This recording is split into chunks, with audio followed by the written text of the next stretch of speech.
இந்தியால சங்கி அரசியல் சாணி திண்ணி அரசியல் அப்படின்றது மேலும் ஒரு முறை ப்ரூவ் செய்யப்பட்டிருக்கு. तमिलनाडु में डीएमके के लोग बिहार के मेहनतकश लोगों को प्रताड़ित करते हैं. அதாவது இவர் என்ன சொல்றாரு தெரியுமா? கட்சியில வேற எவனாவது இந்த மாதிரி பேசியிருந்தேன்னா நாத்தை இலி கிழிச்சிருக்கலாம். இவர் நம்மளுக்கு பிரதமரா போயிட்டாப்ல. நம்ம யாரும் ஓட்டு போட்டு வரலைனாலும் இந்தியாவில் எல்லாரும் ஓட்டு போட்டு வந்ததுனால அந்த பிரதமருக்குள்ள மரியாதையோட பேச. அதாவது என்ன சொல்றாங்கன்னா பீகார்ல நடந்த கேம்பெயின்ல பேசுறாப்ல. ஏன்னா பீகார்ல நடக்க போற எலெக்ஷன்ல ஜெயிக்கிறது தமிழ்நாட்டை இழுத்துட்டு வராங்க. அதாவது பீகார்ல இருந்து இந்த புலம்பெயர் தொழிலாளர்கள் பார்த்தீங்கன்னா தமிழ்நாட்டில் நிறைய பேர் வேலை பார்க்குறாங்க. அவங்களெல்லாம் இப்ப ரூலிங் பார்ட்டியில இருக்கு. அதாவது தமிழ்நாடு அரசா இருக்கிற இந்த திமுக அரசு தமிழ்நாடும் அவங்கள துன்புறுத்து இருக்கிறதுல மிக மட்டமான பிரிவினைவாத அரசியல் நான் சொல்றேன். தமிழ்நாட்டில் இங்க வடக்கங்க நிறைய பேர் சின்ன குழந்தைகளை அபியூஸ் பண்ணி நிறைய கேஸ்ல மாட்டிருக்காங்க. கேஸ் நிறைய கேஸ், அதாவது எக்கச்சக்க கேஸ். தமிழ்நாட்டோட அமைதியை சீர்குலைக்கிற மாதிரியான வெளிமாநிலத்தில இருந்து புலம்பெயர் தொழிலாளர்களா, அதாவது பீகார் யூபில இருந்து வந்து இங்க வந்து தமிழ்நாட்டோட அமைதியை சீர்குலைக்கிற மாதிரி இந்த வடக்கங்க பண்ணும்போது இங்க உள்ள தமிழ் மக்கள் கோவப்பட்டு அவங்களெல்லாம் விரட்டி அடிங்க, எதுக்கு இங்க வச்சிருக்கீங்க அப்படின்னு சொல்லும் போது அதே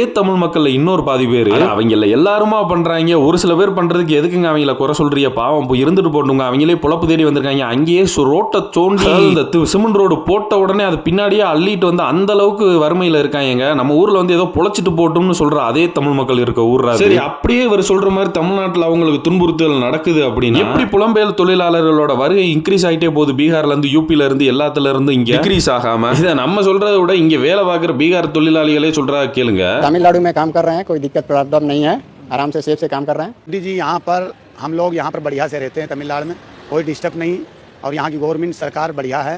हमारी सरकार आ रही है हर जगह.